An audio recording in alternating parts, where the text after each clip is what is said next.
2003, a man named Kevin Mannis owned an antique shop in downtown Portland. One day, he came across an estate sale of a woman who had recently passed away. This woman was a Holocaust survivor, and her belongings were being sold in lots. He bought lot 29, which included some tools and a mysterious box. Kevin brought the items, including the mysterious box, to his antique shop and stored it in the basement. He intended to prepare the items before displaying them. On his curiosity, he decided to open the mystery box using a screwdriver. Upon opening the box, he found old coins, a used candle, locks of hair, a small tombstone, and a wine goblet. He didn't think much of these items and left the box in the basement. A day later, Jane, his employee, needs to go to the basement to get some stuff for the shop. The basement is dark, full of old stuff, and has poor lighting. While she's down there, she suddenly feels like someone is watching her, which makes her scared because there's no way for someone to enter the basement except through the stairs. While on the phone with a friend, Jane hears strange noises and things falling. She investigates, and things get even weirder. A light crashes down, and a chair flies off a shelf and blocks her path. Panicked, she screams and tries to leave, but the basement's metal door is locked, which is weird because she didn't lock it. Terrified, Jane calls her boss, Kevin, who hears strange sounds in the background. Kevin hurries to the shop. He searches for Jane and eventually finds her in the basement, looking shocked but unable to explain what happened. With no other reason, Jane gets angry, leaves, and quits her job. Kevin blames Jane and doesn't link it to the Dybbuk Box. Kevin's mother later visited the shop and opened the mystery box, causing her to have a stroke. She couldn't communicate, but tried to signal to Kevin to get rid of the box. Afterward, Kevin decided to sell the box and put it at the front of his shop for sale. However, it mysteriously reappeared in his store with a note saying, "This has an odd darkness," and this further convinced him that something was wrong with it. He eventually put the box in his car, drove it to his storage locker, and locked it away.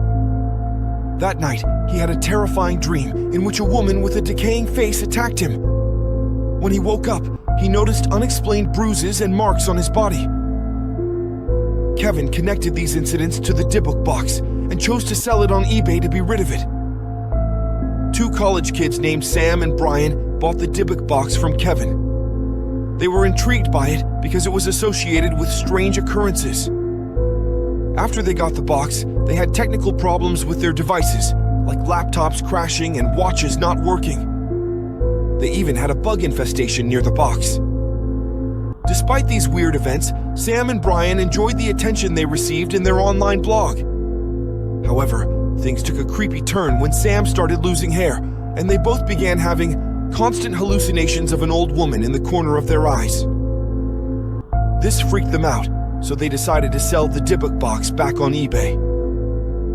After a while, a museum director named Jason purchased the box. He also experiences technical problems, light bulb issues, and illness among his co-workers after bringing the box to his office. He later decided to store it in his truck. One night, while he was sleeping, he woke up and couldn't move. He heard footsteps coming up the stairs and saw an old woman with a shawl over her head. She seemed real.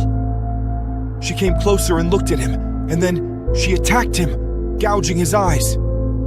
He woke up screaming with his eyes bleeding. Jason, feeling uneasy, decided to wait one more day to figure out how to get rid of the Dybbuk Box properly. That evening, after returning home from work, he parked his truck in the driveway with the Dybbuk Box and then spent some time with his family in the TV room with his son. While watching TV, Jason's son suddenly pointed behind him and asked, "Hey Dad, who is that?" When Jason turned to look, he saw the same woman who had appeared in his room in his terrifying dream, the one who had gouged his eyes out. This eerie figure then vanished. Panicked and fearing for their safety, Jason urgently called for his wife and immediately to leave the house. Scared and disturbed, Jason decides to take the box to a rental property and call Kevin for help. Jason and Kevin went to visit the house where Kevin first bought the Dybbuk Box. They met an old woman named Sophie. She reveals that the box contains a malevolent spirit called a Dybbuk and explains its origin. Kevin tells her they've already opened the box, and Sophie advises contacting a rabbi for help. They call a rabbi, and he helps them reseal the Dybbuk inside the box, which is now kept in a secret location to prevent others from reopening it. After being sealed, they've experienced no further demonic activity. If you enjoyed our videos, please support us by hitting like and subscribe. We also have YouTube, Facebook, and Instagram accounts named AI Dark Stories.